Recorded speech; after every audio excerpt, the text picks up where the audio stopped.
ప్రభువు పేరిట మీ అందరికీ షలోం. ఈరోజు దేవుని వాగ్దానము. నా సహోదరులారా, మీ విశ్వాసమునకు కలుగు పరీక్ష ఓర్పును పుట్టించును. యాకోబు పత్రిక 1 అధ్యాయము 2వ వచనం. ప్రియ సహోదరి సహోదరులారా, ఈరోజు జీవాక్యము వినుచున్న మీ అందరికీ మన ప్రభువును ప్రియరక్షకుడైన యేసుక్రీస్తు జీవము కలిగిన నామమున ఈ నూతన దినపు శుభములను వందనములను తెలియజేస్తున్నాను. ప్రియులారా, మన జీవితంలో ఆనందము అనేది సాధారణంగా ఆశీర్వాదాలతో, విజయాలతో, సుఖ సంతోషాలతోనే ముడిపడి ఉంటుంది. కానీ దేవుని వాక్యము మనకొక విభిన్నమైన ఆత్మీయ సత్యాన్ని బోధిస్తుంది. శోధనలు, కష్టాలు, పరీక్షలు వచ్చినప్పుడు కూడా మహా ఆనందమని ఎంచుకొనుడి అని దేవుని వాక్యము చెప్పడము మన సహజ ఆలోచనలకు విరుద్ధముగా అనిపించవచ్చు. కానీ ఈ లోకములో క్రైస్తవ జీవితము సులభమైన ప్రయాణము కాదని పరిశుద్ధ లేఖన భాగము స్పష్టముగా సెలవిస్తుంది. విశ్వాస మార్గములో నడిచే ప్రతి విశ్వాసి నానా విధములైన శోధనలను ఎదుర్కొంటాడు. కుటుంబములో, ఆర్థికంగా, ఆరోగ్యంగా, సేవలో, సంబంధాలలో. అయితే ఈ శోధనలు దేవుడు మనలను నాశనము చేయుటకు కాదు, కాని మనలను నిర్మించుటకు అనుమతించబడినవే. ప్రియులారా, యాకోబు ఈ వచనములో ఒక గొప్ప ఆత్మీయ రహస్యాన్ని మనకు తెలియజేస్తున్నాడు. మన విశ్వాసము పరీక్షింపబడినప్పుడు అది మనలో ఓర్పును, స్థిరత్వాన్ని, సహనాన్ని, పరిపక్వతను పుట్టిస్తుంది. శోధనలు మన విశ్వాసానికి తీయగా కాకుండా బలముగా తయారు చేస్తాయి. అగ్నిలో పరీక్షింపబడిన బంగారము ఎలా మరింత శుద్ధమవుతుందో అలాగే పరీక్షలలోనూ విశ్వాసి జీవితము మరింత దృఢముగా మారుతుంది. కాబట్టి ప్రియులారా, దేవుని వాక్యము మనలను శోధనలను ప్రేమించమని కాదు, కాని వాటి వెనుకున్న దేవుని ఉద్దేశాన్ని గుర్తించి ఆనందముతో స్వీకరించమని పిలుస్తుంది. ఈరోజు మనము ఈ వచనము ద్వారా నేర్చుకోబోయేది శోధనల్లో ఆనందము ఎలా సాధ్యము, విశ్వాసపు పరీక్ష మన జీవితాన్ని ఎలా మారుస్తుంది, ఓర్పు ద్వారా దేవుడు మనలను ఎటువంటి పరిపక్వతకు తీసుకువెళతాడు. ఈ సత్యాలను మన హృదయాలలో నిలుపుకొని దేవుడు మనకు అనుమతించే ప్రతి పరీక్షను ఆశీర్వాదముగా మార్చుకునే విశ్వాసాన్ని ఆయన మనకు దయచేస్తాడు. ప్రియులారా, యాకోబు గారు చెప్తున్నటువంటి మాట ఏంటి అనంటే, మీరు శోధనలు ఎదుర్కొంటున్నప్పుడు, మీ విశ్వాసానికి పరీక్ష కలిగినప్పుడు దాన్ని మీరు మహా ఆనందమని ఎంచుకోవాలి అని. సాధారణంగా ఎంత మాట్లాడుకున్నప్పటికీ కూడా, ఎంత ఈ అంశాన్ని గురించి మనము వింటూ ఉన్నప్పటికీ కూడా, క్రైస్తవ జీవితంలో లేదా ఏ మనిషి జీవితంలోనైనా చాలా కష్టతరమైన విషయము ఏంటి అనంటే శ్రమలో ఆనందించడం. అవునా? ఎంత బలముగా ఉండేటటువంటి వ్యక్తి అయినా ఇతరులకి చెప్పేటప్పుడు, ఎదుటి వారిని ధైర్యపరిచేటప్పుడు ఎంత నమ్మకముగా మాట్లాడిన వ్యక్తి అయినప్పటికీ కూడా తనకు గనుక ఒక శ్రమ ఎదురైతే, తన జీవితంలో ఒక శోధన కలిగినప్పుడు ఎంతో కృంగిపోతూ ఉంటారు. మన విశ్వాసానికి పరీక్ష కలుగుతుంది. ఆ పరీక్షలో మనము గెలిచినప్పుడు దాని ప్రతిఫలముగా మనమేం పొందుతాము అంటే ఓర్పును పొందుతాం. ప్రియులారా, ఈరోజు చాలా మంది క్రైస్తవులు ప్రార్థన చేస్తూ ఉంటారు. వారి ప్రార్థనలో చాలా మంది చేసేటటువంటి ప్రార్థన ఏంటి అంటే, ప్రభువా, నాకు ఓర్పును నేర్పించండి, సహనాన్ని నేర్పించండి, ప్రతి శ్రమలో ఎలా నిలబడాలో, ధైర్యముగా ఎలా ముందుకు వెళ్లాలో నాకు నేర్పించు ప్రభువా అని ప్రార్థన చేస్తూ ఉంటారు. ప్రియులారా, ఒకవేళ ప్రార్థించకపోతే అది కూడా మన ప్రార్థన అంశాలలో ఒకటిగా మారునుగాక. ఎందుకంటే సాధారణముగా మనకి ఓర్పు, సహనము అనేవి చాలా తక్కువగా ఉంటాయి కదా. ఈ వేగము కలిగిన యుగములో అయితే వేచి ఉండడము, ఓర్చుకోవడము, సహించడం అనే మాటలు అసలు పనిచేయవు. ఏదైనా సరే చాలా త్వరగా జరిగిపోవాలి, క్షణాల్లో జరిగిపోవాలి. అంత కూడా మనం అనుకున్నట్టుగా ప్రణాళిక ప్రకారముగా జరిగిపోవాలి. అని త్వరగా పరిగెత్తేటటువంటి తరములో మనమున్నాము. కాని నిజముగా ప్రతి మనిషికి ఉండాల్సింది ఓర్పు, సహనము. ప్రియులారా, ఆ ఓర్పు కొరకు మనము దేవుని సన్నిధిలో ప్రార్థన చేస్తూ ఉంటాము, చేయాలి కూడా. అయితే ఎప్పుడు ఈ ఓర్పు మనకు కలుగుతుంది అంటే మన విశ్వాసము పరీక్షింపబడినప్పుడే. అందుకే యాకోబు గారు అంటున్నారు కదా, మీ విశ్వాసమునకు కలుగు పరీక్ష ఓర్పును పుట్టించునని ఎరిగి మీరు దాన్ని మహా ఆనందముగా ఎంచుకోవాలి అని. ప్రియ సహోదరి, సహోదరులారా, ఒక చదువుకునేటటువంటి ఒక వ్యక్తి లేదా స్కూల్లోనో కళాశాలలోనో చదువుకునేటటువంటి ఒక బిడ్డ ఏ పాఠాలైతే బోధించబడ్డాయో దాని మీద పరీక్ష పెట్టినప్పుడే ఎంతవరకు తాను విని నేర్చుకోగలిగాడు, ఎంతవరకు వాటిని జ్ఞాపకము ఉంచుకోగలిగాడు అనే విషయము మనకు తెలుస్తుంది. పరీక్ష లేకపోతే, ఫలితము లేకపోతే ఏమి విన్నారో, ఏమి నేర్చుకున్నారో, ఎంత ఎదిగారో ఎలా తెలుస్తుంది? ఆ పరీక్షలో విజయము పొందుతూనే, ఆ పరీక్షలో విజయము పొందితేనే, గెలుపు పొందితేనే పై తరగతిలోనికి వెళ్ళగలుగుతాడు కదా.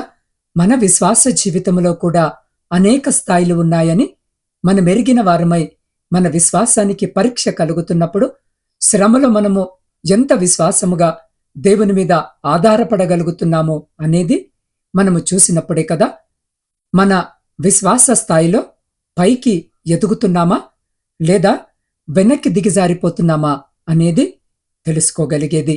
అందుకే ప్రియ సహోదరి, సహోదరుడా, దేవుడు మన జీవితాలలో మనకు పరీక్షలు అనుమతిస్తాడు. అది మన మీద కోపముతో కాదు, మనం ఇంకా మన విశ్వాసములో ఎదగాలనే. చాలా మంది ఒక శ్రమ రాగానే దేవుని మీద సనుగుతూ గొనుగుతూ ఉంటారు.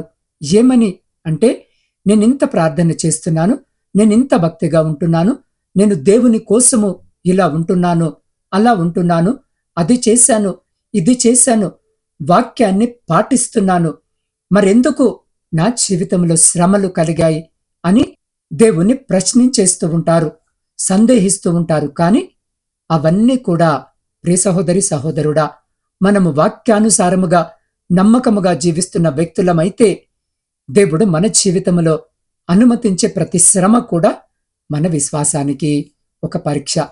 ఆ పరీక్షలో మనము నిలబడగలిగితే పరిస్థితులు ఏవైనా నా దేవుని మీద నేను కలిగి ఉన్నటువంటి విశ్వాసాన్ని నేను విడిచిపెట్టను అనేది మనము శ్రమలలో రుజువు చేయగలిగితే మనము దేవుణ్ణి గెలిపించిన వారమవుతాము. దేవునికి మహిమ కలుగునుగాక. అవును ప్రియ సహోదరి, సహోదరుడా, ఆ పరీక్షలలో మనము నిలబడినప్పుడు మనము ఓర్చుకోవడము నేర్చుకుంటాము. ఓర్పు వస్తుంది, మనకు సహనము వస్తుంది. మనకు పరిశుద్ధ గ్రంథములో ఈరోజు మనము చాలా మంది భక్తులను విశ్వాసానికి మాదిరిగా పెట్టుకొని వారి గురించి మాట్లాడుకుంటూ ఉంటాం. కొన్నిసార్లు వారిని ప్రార్థనలో కూడా జ్ఞాపకము చేసుకుంటూ ఉంటాము. ప్రభువా, ఫలానా భక్తి పరుడు వలె నాకు కూడా నేర్పించయ్యా, ఫలాని భక్తి పరుడు వలె నన్ను కూడా విశ్వాసములో ఎదిగేలాగా చేయి ప్రభువా అని ఈరోజు చాలా మంది మాదిరికరముగా ఉన్నటువంటి ఈ విశ్వాస వీరులు ఎందుకు ఆ స్థాయిలోనికి రాగలిగారు అనంటే వారు ఓర్చుకున్నారు కాబట్టి. విశ్వాసములో వారికి కలుగుతున్నటువంటి ఆ పరీక్షలన్నిటినీ ఎదురాడి వారు నిలబడ్డారు కాబట్టే ప్రియ సహోదరి, సహోదరుడా, ఈరోజు మనము వారి గురించి మాట్లాడుకోగలుగుతున్నాం. ఒక అబ్రహాము గారిని మనము చూస్తే ఆయనను గురించి అపోస్తలుడైనటువంటి పౌలు గారు హెబ్రీ పత్రికలో రాస్తూ ఒక మాటను ఈ విధముగా చెప్పారు. 6వ అధ్యాయము 13వ వచనం నుండి మనము చూస్తే, దేవుడు అబ్రహామునకు వాగ్దానము చేసినప్పుడు తనకంటే ఏ గొప్పవాని తోడు అని ప్రమాణము చేయలేకపోయిన గనక తన తోడు అని ప్రమాణము చేసి, నిశ్చయముగా నేను నిన్ను ఆశీర్వదింతును, నిశ్చయముగా నిన్ను విస్తరింపజేతుమని చెప్పెను. ఆ మాట నమ్మి అతడు ఓర్పుతో సహించి ఆ వాగ్దాన ఫలము పొందెను. దేవునికి మహిమ కలుగునుగాక. ప్రియ సహోదరి, సహోదరుడా, అబ్రహాముకి వారసుడు లేనటువంటి సమయంలో దేవుడు అబ్రహాముకి వాగ్దానము చేశాడు, నేను నిన్ను విస్తరింపచేస్తాను అని. ఒక కుమారుడే లేనప్పుడు, ఒక వారసుడే అతనికి లేనప్పుడు విస్తారమైనటువంటి సంతానముగా దేవుడు అబ్రహామును ఎలా ఆశీర్వదిస్తాడు. కాని ఎన్ని సంవత్సరాలైనప్పటికీ కూడా దేవుడు వాగ్దానము చేశాడంటే, జాగ్రత్తగా వినండి ప్రియ సహోదరి సహోదరుడా, ఆయన వాగ్దానము చేశాడంటే దాన్ని తప్పక నెరవేరుస్తాడు అని ఆ మాటను అబ్రహాము గారు నమ్మారు. దేవుడిచ్చిన వాగ్దానాన్ని నమ్మాడు. నమ్మడం మాత్రమే కాదు, ఓర్పుతో సహించి ఆ వాగ్దాన ఫలాన్ని పొందుకున్నాడు. దేవునికి మహిమ కలుగునుగాక. అవును ప్రియ సహోదరి సహోదరుడా, ఓర్పుతో సహించడము ద్వారా దేవుడిచ్చిన వాగ్దాన ఫలాన్ని అబ్రహాము పొందుకున్నాడు. ప్రియ సహోదరి సహోదరుడా, అబ్రహాము మాత్రమే కాక ఇంకా మనము చూస్తే యోసేపు కానివ్వండి, పరిశుద్ధ గ్రంథములో దేవుడు తన ఉన్నత స్థానములో ఉంచుతానని కల ద్వారా దేవుడు యోసేపుతో మాట్లాడాడు. ఆ తర్వాత జరిగినటువంటి పరిస్థితులన్నీ కూడా వాటికి వ్యతిరేకంగా జరిగాయి. సంవత్సరాలు గడిచిపోతూ ఉన్నాయి. ఉన్నత స్థానములో ఉంటానని చూసినటువంటి కలలు కాకుండా బానిస బ్రతుకు, చేయని నేరానికి నిందించబడటము, చెరసాలలో వేయబడటము, ఈ పరిస్థితులన్నీ తన జీవితంలో జరుగుతూ ఉన్నప్పటికీ కూడా ప్రియ సహోదరి సహోదరుడా, ఎక్కడ యోసేపు తన విశ్వాసాన్ని కలుగుతున్న పరీక్షలలో వెనక్కి తగ్గలేదు. కాని ఓర్పుతో సహించాడు, వేచి చూశాడు, దేవుని సమయానుకూలము కొరకు ఎదురు చూశాడు. కాబట్టే దేవుడు తానిచ్చినటువంటి వాగ్దానము ప్రకారము నెరవేర్చి ఫరో తర్వాత ఫరో అంతటి స్థానములో, ఉన్నతమైనటువంటి స్థానములో దేవుడు యోసేపు గారిని ఆశీర్వదిస్తే యోసేపును ఆశీర్వదించాడు. ప్రియ సహోదరి సహోదరుడా, ఇలా మనము చూస్తూ వెళితే పరిశుద్ధ గ్రంథంలో అనేక మంది జీవితాలు మనకి రోజు మాదిరికరముగా కనబడతాయి. ఈ ఉదయకాలము ఒకవేళ నా జీవితంలో ఎన్నో శ్రమలు కలుగుతున్నాయి బ్రదర్, నేను విశ్వాసముతో నడుచుకుంటున్నప్పటికీ కూడా నా విశ్వాసానికి ఎన్నో పరీక్షలు కలుగుతున్నాయి, కొన్నిసార్లు విశ్వాసములో సడలిపోతానేమో అన్న భయము, కలవరము కూడా నాలో కలుగుతుంది అనే ఆలోచన ఈరోజు ఈ వాక్యము వినుచున్న మీరు ఒకవేళ కలిగి ఉన్నట్లయితే ప్రియ సహోదరి సహోదరుడా, దేవుడు మనందరినీ ఈ ఉదయకాలము బలపరుస్తూ ధైర్యపరుస్తూ ఉన్నాడు. ఏమని అనంటే, విశ్వాసానికి మనకు కలిగే ప్రతి పరీక్ష కూడా మనలో ఓర్పును పుట్టిస్తుందని జరిగితే గనక మనము ధైర్యముగా నిలబడగలుగుతాం. ఓర్పు అనేది మనము నేర్చుకోగలుగుతాం. ప్రస్తుత కాలంలో ఆ శ్రమలలో మనము నిలబడగలిగితే, మన విశ్వాసాన్ని ఆ శోధనలో కాపాడుకోగలిగితే, దేవుడు మన విశ్వాసములో ఎప్పుడు వెనకడుగు వేసేవాడు కాదు. మన విశ్వాసానికి ప్రతిగా దేవుడు గొప్ప కార్యాలు చేస్తాడు. మన విశ్వాసానికి ఎక్కడైతే మనము పరీక్షగా శ్రమ పడుతూ ఉన్నామో అదే స్థానములో ప్రియ సహోదరి సహోదరుడా, దేవుడు మరలా మనల్ని ఘనపరుస్తాడు. మన తలలు పైకెత్తుతాడు. మన అవమానాన్ని రెట్టింపు ఘనతగా దేవుడు మారుస్తాడు. ఈ భూలోకము మీద మాత్రమే కాదు ప్రియులారా, మన విశ్వాసానికి కలిగే ప్రతి పరీక్ష ద్వారా పరలోకములో మన దేవుని ఎదుట మనము నిలబడినప్పుడు కూడా మనకి మెప్పు కలుగుతుంది. ఇదే విషయాన్ని గురించి మాట్లాడుతూ అపోస్తులులైన పేతురు గారు తాను రాసినటువంటి మొదటి పత్రిక 1వ అధ్యాయంలో ఒక మాట చెప్తున్నాడు. చూడండి, 7వ వచనము నుండి మనము చదివితే, నశించిపోవు సువర్ణము అగ్ని పరీక్ష వలన శుద్ధపరచబడుతున్నది కదా, దాని కంటే అమూల్యమైన మీ విశ్వాసము ఈ శోధనల చేత పరీక్షకు నిలిచినదై, శోధనల ద్వారా విశ్వాసము ఏమవుతుంది అంటే పరీక్షకు నిలిచినదై యేసు క్రీస్తు ప్రభు ప్రత్యక్షమైనప్పుడు మీకు మెప్పును, మహిమయు, ఘనతయు కలుగుటకు కారణమగును అన్న వచనము ప్రకారము ఇక్కడ మనము మన విశ్వాసములో స్థిరముగా నిలబడినప్పుడు, వాటి ద్వారా మనము పరలోకములో దేవుని ఎదుట నిలబడినప్పుడు ఏమి కలుగుతుంది అనంటే మెప్పు కలుగుతుంది, మహిమ కలుగుతుంది, ఘనత కలుగుతుంది. ప్రియులారా, ఆ మధ్య అమెరికా దేశములో చార్లీ అనేటటువంటి ఒక వ్యక్తిని కాల్చి చంపేశారు. తన భార్య చిన్న వయసులో ఉన్నప్పటికీ 2 బిడ్డలను పెట్టుకొని తన విశ్వాసానికి కలిగినటువంటి అతిపెద్ద పరీక్ష అని చెప్పొచ్చేమో కదా, నమ్మకముగా దేవుని కోసము మాట్లాడుతూ, దేవుని కోసము ప్రయాసపడుతూ, వారి జీవితాల్లో దేవుని వాక్యానుసారంగా నడుచుకోవడానికి ప్రయత్నిస్తూ ఉన్నప్పటికీ ఆ దంపతుల జీవితంలో ఎదురైనటువంటి ఆ శోధన నిజముగా ఎరిక అనేటటువంటి ఆ సహోదరి ఎలా తట్టుకుందో అనిపిస్తుంది మనకు. కానీ విశ్వాసానికి కలిగినటువంటి పరీక్షలో ఆమె నిలబడింది, ఆమె ఓర్పు నేర్చుకుంది.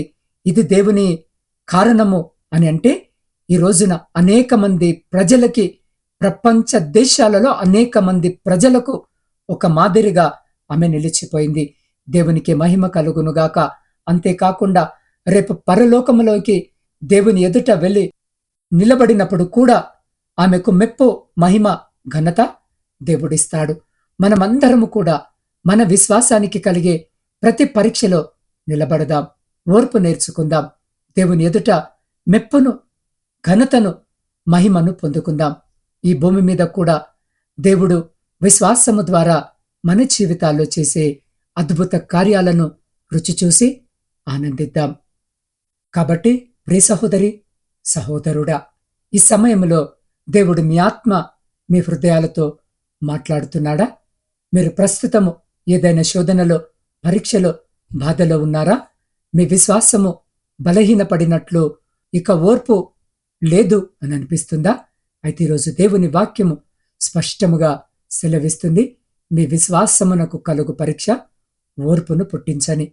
కేవలము ఈ సమయంలో దేవుని వైపు చూడడం మాత్రమే కాదు, మీ భారాన్ని ప్రభువుకు అప్పగించండి. మీ కన్నీళ్లను ఆయన పాదాల దగ్గర ఉంచండి. మీ శోధనలను ఆనందంగా మార్చే విశ్వాసాన్ని పొందడానికి ఉన్న సమయం ఇది. మీరు ఒంటరిగా పోరాడటము మానండి. ప్రభువా, నాకు అర్థం కావడం లేదు నాయనా, కానీ నిన్ను నమ్ముతున్నానని చెప్పే హృదయము దేవునికి ఎంతో ప్రియమైనది. ఈరోజు మీరు ఎదుర్కొంటున్న పరీక్ష మీ జీవితానికి ముగింపు కాదు, అది మీ ఆత్మీయ పరిపక్వతకు ప్రారంభము. ఎవరైతే ఓర్పు కావాలని కోరుకుంటున్నారో, ఎవరైతే శోధనలలో ఆనందాన్ని పొందుకోలేకపోతున్నారో, ఎవరైతే విశ్వాసములో స్థిరపడాలని ఆశపడుతున్నారో, దయచేసి ప్రియ సహోదరి, సహోదరుడా, ఈ క్షణము మీ హృదయాలను ప్రభువు కొరకు తెరవండి. మీరున్న స్థానములోనే మోకరించి కళ్ళు మూసుకొని ప్రభు వైపు చూడండి. మనమందరము కలిసి ప్రార్థన చేసుకుందాం. సకల ఆశీర్వాదాలకు ఆధారభూతుడా, సకలాన్ని సృష్టించి సదా ఏకరీతిగా పరిపాలిస్తున్న మా నమ్మదగిన దేవా, నీకే కృతజ్ఞత వందనాలు. అయ్యా, ఈ ఉదయకాల సమయము నీవు మాట్లాడిన ప్రతి మాట కొరకు నీకు స్తోత్రాలు. ప్రభువా, మా జీవితాల్లో విశ్వాసానికి కలిగే ప్రతి పరీక్ష కూడా మాలో ఓర్పును పుట్టిస్తుంది అనే విషయాన్ని మేమెరిగిన వారముగా ఉండాలి. ప్రతి శోధనలో నిలబడేవారిగా మేముండాలి. శ్రమలో జయించేవారిగా, ఎదురాడేవారిగా మేముండాలి. ప్రభువా, కృంగిపోయేవారిగా, వెనకడుగు వేసేవారిగా ఉండకుండా ఈ ప్రార్థనలో నాతో ఏకీభవిస్తున్న ప్రతి బిడ్డను అయ్యా, మమ్మల్ని అందరినీ కూడా నువ్వు బలపరచమని వేడుకుంటున్నాం. నీ సహాయము కావాలని మొరపెడుతున్నాం. ప్రభువా, ఈ ప్రార్థనలో నాతో ఏకీభవిస్తున్న ప్రతి బిడ్డ, వారి కుటుంబాలన్నిటినీ అయ్యా, వారు చేస్తున్నటువంటి పని పాటలన్నిటినీ దీవించమని అడుగుతున్నాం. అయ్యా, వారు చేస్తున్న వ్యాపారాలను ఆశీర్వదించండి. అయ్యా, చదువుకుంటున్న బిడ్డలకు జ్ఞానం ఇచ్చి నడిపించండి. ప్రయాణంలో తోడుగా ఉండి క్షేమాన్ని మీరు దయచేయండి.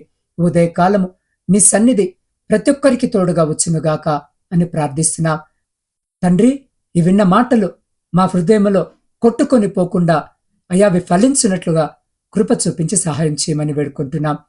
దేవ, ప్రాముఖ్యముగా ఈ సమయంలో నా తండ్రి, మీ ప్రియ కుమార్తె కుసుమ కొరకు ప్రార్థిస్తున్నాం.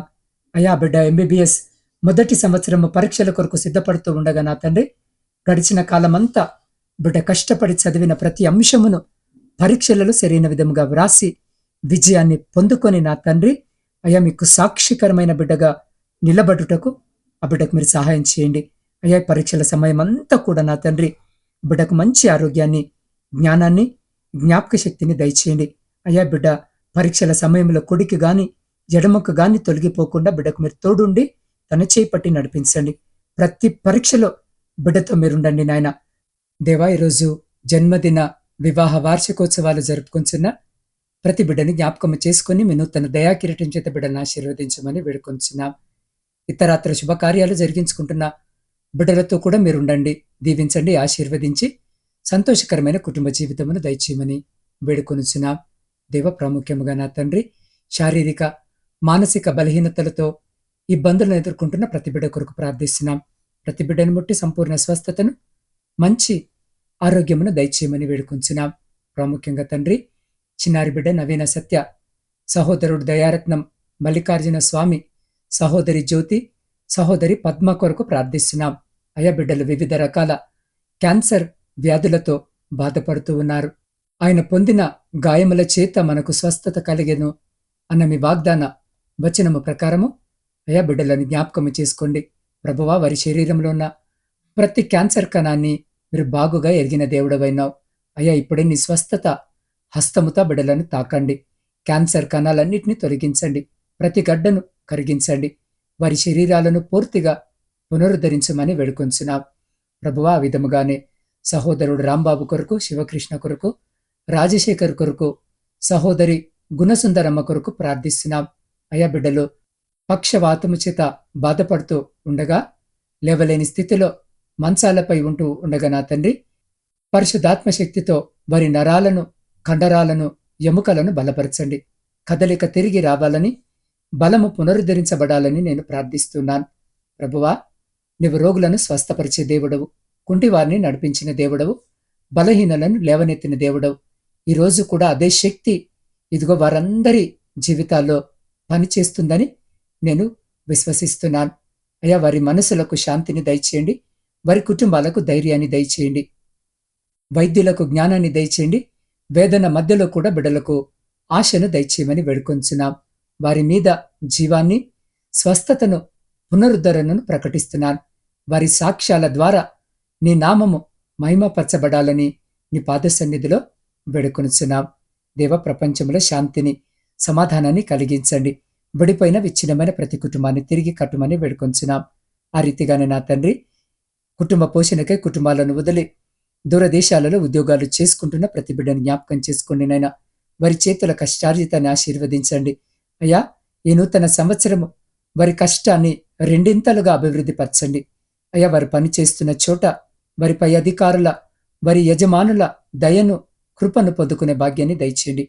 వారున్న చోట నా తండ్రి నీతి నిజాయితీగా అయ్యా నీకు సాక్షికరమైన బిడ్డలుగా ఉంటూ అయ్యా ఆ రీతిగానే పనిచేసే విధముగా కృప చూపండి.